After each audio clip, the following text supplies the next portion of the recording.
Boa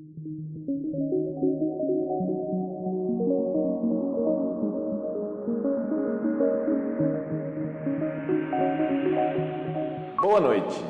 A Páscoa é sem dúvida um dos feriados que eu mais gosto.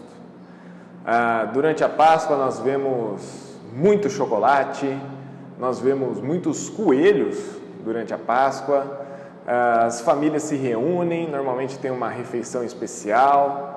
Além disso, muitos ovos de chocolate, especialmente esses últimos dias, você vai no supermercado, você vê vários ovos de chocolate, ainda que para mim, eu só vejo mesmo, porque os preços estão cada vez mais altos. Algumas famílias têm a tradição de manter a quaresma e terminar esse período de Páscoa comendo um bom peixe, um bom bacalhau. Outras famílias respeitam o silêncio durante esse período em respeito à morte de Cristo. O que de fato representa essa data? Será que é apenas um feriado, apenas ovos de chocolate, coelho, refeição, família? Essa data é muito mais do que isso. Nós já cantamos canções aqui que falam sobre a morte e a ressurreição de Jesus. Escutamos um cordel falando sobre isso. Em breve vamos escutar as crianças contando sobre isso. Existem duas verdades muito importantes sobre a Páscoa que não podem ficar apenas no campo da informação. São verdades que precisam fazer parte da nossa vida. É a verdade de que Cristo morreu de forma substitutiva e de que Ele ressuscitou dos mortos. Antes de entrarmos no texto, vamos ter mais uma palavra de oração? Senhor Deus, que essa mensagem da Páscoa possa fazer parte das nossas vidas, não apenas como uma informação a mais, não apenas como um novo conhecimento, mas que relembrar a morte, o sacrifício de Cristo na cruz e sua ressurreição possa trazer de fato mudança para as nossas vidas. É isso que oramos no nome de Jesus. Amém. Quando se pensa em Páscoa, logo vem em mente a morte de Jesus, para perdão dos pecados. Isso é algo que a gente escuta muito por aí. O que de fato é verdade. Porém, a primeira Páscoa, ela aconteceu muitos anos antes da vinda de Jesus, quando o povo de Israel ainda era escravo no Egito. Ali aconteceu algo que já apontava para o que iria acontecer na cruz de Cristo. Vamos ver o texto que está lá em Êxodo 12, versículos 6 e 7. O texto diz assim: guardem bem o animal escolhido até a tarde do 14º dia do primeiro mês. Neste dia, toda a comunidade de Israel sacrificará o seu cordeiro ou cabrito ao anoitecer. Em seguida, tomarão um pouco do sangue e o passarão nos batentes laterais e no alto da porta das casas onde comerem os animais. Por que eles tinham que fazer isso? Olha a continuação do texto lá no versículo 12 e 13.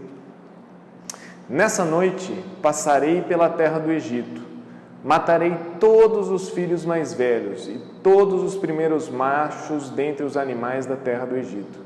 Executarei juízo sobre todos os deuses do Egito, pois eu sou o Senhor.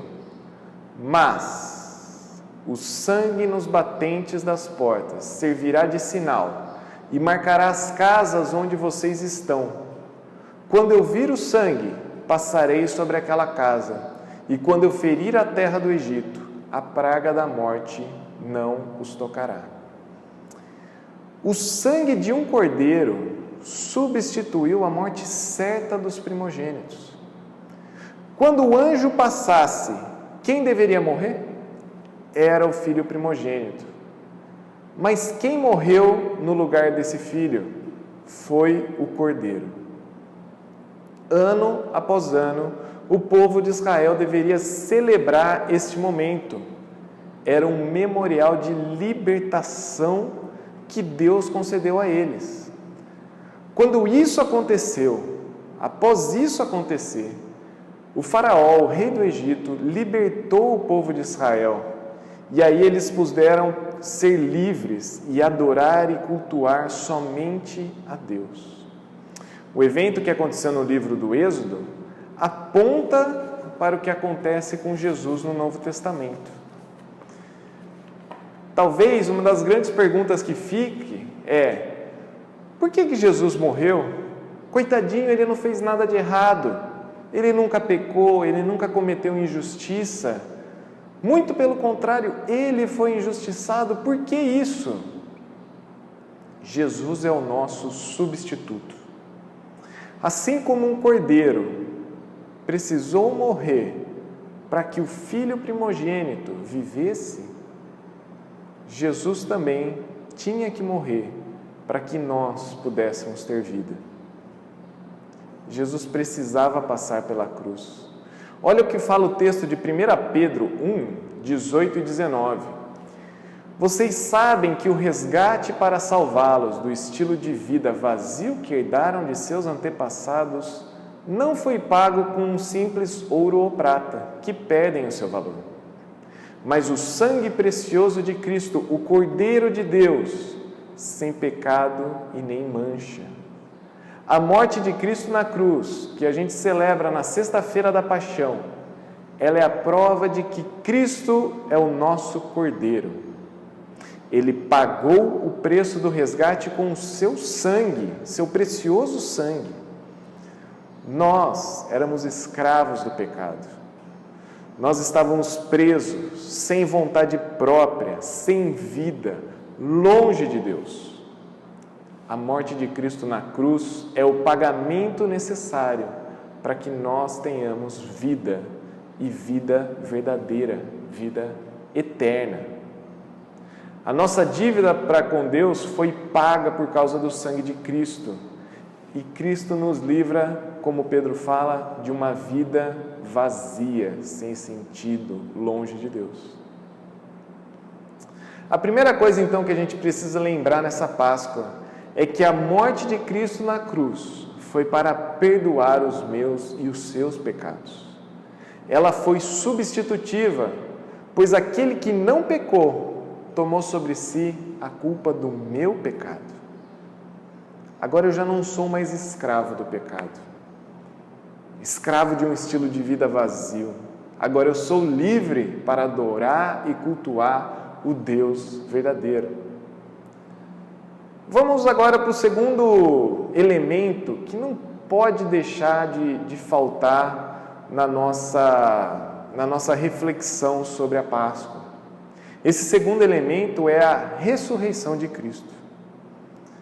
Quantas vezes você já entrou em algum órgão do governo, uma loja dos Correios, algum banco, enfim, diversos lugares, e sempre lá você vê um crucifixo, uma cruz com Jesus pendurado ali.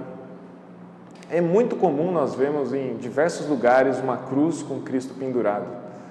Talvez a imagem mais marcante que a gente tem da Páscoa é uma cruz com Cristo pendurado. É bem comum nós vermos em carros um crucifixo, em adesivos um crucifixo, até em tatuagem, pessoas fazem crucifixo com Cristo pendurado. Sem dúvida, a cruz é um dos símbolos do cristianismo, mas ele não é o único. A cruz está vazia, Jesus ressuscitou, Jesus está vivo. Será que a gente não valoriza demais a cruz e esquece muitas vezes de que Jesus não está mais preso nela? Jesus está vivo. Cristo não está morto. Cristo não está preso na cruz. Seu corpo não está em decomposição. Seu corpo não está no túmulo. O túmulo está vazio e ele está vivo. É porque Jesus está vivo que nós podemos nos relacionar com ele. Nós podemos adorá-lo, nós podemos prestar culto diário a ele. É porque ele está vivo que nós podemos orar segundo a vontade dele. E assim como Romanos 8,34 fala, é ele que intercede a Deus por nós. Se a gente continuar o texto de 1 Pedro, no versículo 21 vai dizer que por meio de Cristo vocês vieram a crer em Deus. Depositam a sua fé e esperança em Deus porque Ele ressuscitou Cristo dos mortos e lhe deu grande glória. Pedro foi alguém que viveu intimamente com Cristo. Ele esteve 3 anos lado a lado com Jesus. Pedro viu o corpo de Jesus quando ele morreu e depois viu o corpo de Jesus vivo quando ele voltou a viver.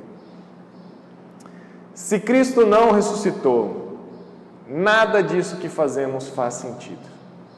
Se Cristo não ressuscitou, o nosso tempo aqui é um desperdício. Olha o que Paulo fala em 1 Coríntios 15, 17 a 19.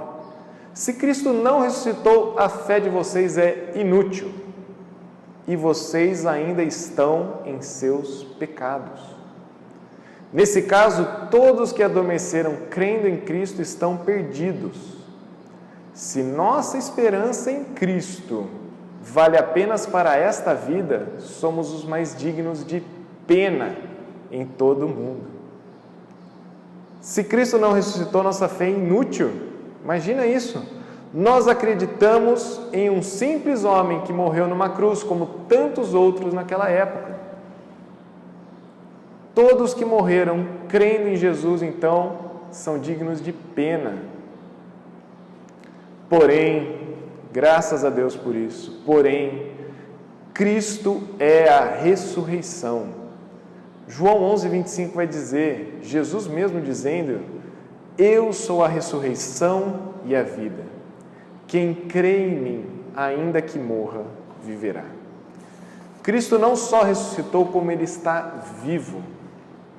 Os que creem nele podem ter a esperança e a expectativa de que ainda que nosso corpo morra, ainda que a gente venha a falecer, nós viveremos para sempre ao seu lado no céu, onde lá não há choro, não há tristeza, não há doença, não há morte e principalmente estaremos ao lado de Deus para sempre. Cristo está vivo.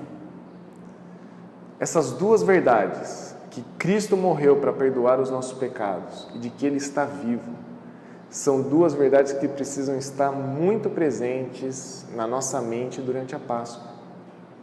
Mas não apenas como informação, precisamos crer nessas verdades também.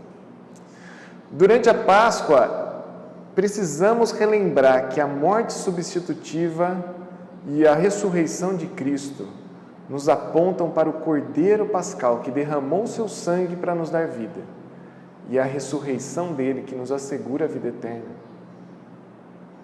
É bem provável que você já tenha visto filmes sobre Jesus.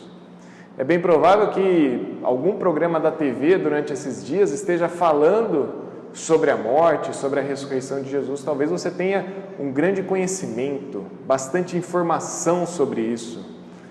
Talvez você já tenha escutado músicas, talvez você possa até já ter falado para alguém, olha, a Páscoa não é coelhinho e ovo de chocolate, é muito mais do que isso. Agora, saber sobre essas coisas é um elemento importante, mas saber apenas não basta. Informação não gera transformação. O que gera transformação é quando nós cremos em Jesus. Essa verdade não deve ser apenas um conhecimento, ela precisa gerar mudança de vida. Há uma diferença muito grande entre saber e crer. Saber é informação, é conhecimento, é uma boa resposta, mas ela não é capaz de mudar as nossas vidas. Crer envolve tudo o que penso e que sou. É conhecimento também, mas é uma inclinação, é uma decisão. Crer envolve a devoção da sua vida para aquilo. Crer muda toda a nossa vida. Crer é quando toda a nossa vida, nosso pensamento, nossas vontades, elas estão depositadas no Senhor. Crer envolve tudo que somos, acreditamos, pensamos e temos de informação. A Bíblia vai falar que todo aquele que crê em Cristo, esse que é salvo. Os que receberam e creram se tornaram filhos de Deus, é o que vai falar o livro de João. O livro de João termina falando que as coisas escritas no livro dele foram escritas para que creiam e crendo tenham a vida eterna. Não é uma simples informação que basta, é crer. Deixa eu tentar ilustrar isso de uma maneira mais palatável. Talvez você tenha um ovo de chocolate aí guardado, talvez você tenha algum chocolate guardado, talvez você tenha alguma coisa aí na sua casa que lembre chocolate, tá bom? Eu gostaria que você pensasse nele nesse momento, né? Ou simplesmente algum que você viu na televisão. Talvez você possa imaginar como é o gosto desse chocolate. Talvez você escutou de alguém que falou que esse chocolate é o melhor de todos. Talvez você viu na embalagem que está lá escrito o melhor chocolate de todos. Talvez você possa ter visto propagandas na TV e programas falando que o chocolate é maravilhoso, é magnífico. Isso tudo está na sua mente. É apenas informação. Mas quando de fato você vai poder desfrutar desse chocolate? Quando de fato você vai aproveitar o que esse chocolate tem para você? Sem dúvida, é quando você abrir esse chocolate, partir esse chocolate, comer esse chocolate. Aí sim você vai poder desfrutar o seu delicioso sabor. Você poderá dizer com propriedade: de fato, esse é o melhor chocolate de todos. Você vai poder experimentar as sensações que apenas os que provaram esse chocolate têm. Crer é semelhante a isso.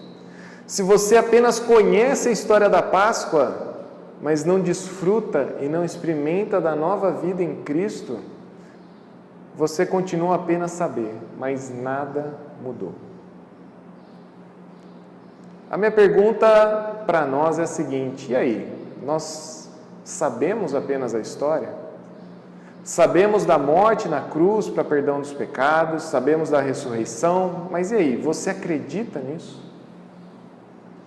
Isso faz parte da sua vida? Isso muda a sua vida? Isso é algo que de fato é incorporado na sua vida? O mesmo Cristo que teve a vida perfeita, morreu em nosso lugar para perdoar os nossos pecados, levou a culpa que era nossa, mas não ficou morto e voltou a viver. Todo aquele que crê tem a vida eterna. Saber, meus amigos, não basta. Saber é apenas uma parte do processo. Crer é o que de fato vai mudar as nossas vidas. Acreditar que a morte de Cristo perdoou os meus pecados e que é comprovada porque Ele ressuscitou dos mortos. Ele não está vivo, Ele não está morto, Ele está vivo. Isso de fato importa para as nossas vidas. Você sabe ou você crê? Que é bem provável que alguns já creiam em Cristo e acreditam nisso. E de fato já entregaram a sua vida ao Senhor e têm seguido esse Senhor. A Páscoa é uma ótima oportunidade, e ainda mais muitos que estão de quarentena, é uma ótima oportunidade de poder compartilhar, falar para as outras pessoas que Cristo de fato é a melhor coisa para as nossas vidas. Falamos de tantas coisas boas que têm menos relevância do que a nossa vida para sempre com Deus. Que a gente possa aproveitar esse momento para poder compartilhar do que Cristo fez na cruz, sua morte substitutiva e a sua ressurreição, e que isso traz vida verdadeira para nós. Que além de saber, a gente possa crer. Viva, celebre o Cordeiro Pascal, que perdoa todos os meus pecados e que vive. Que todos nós podemos ter uma excelente Páscoa e Deus abençoe cada um de vocês.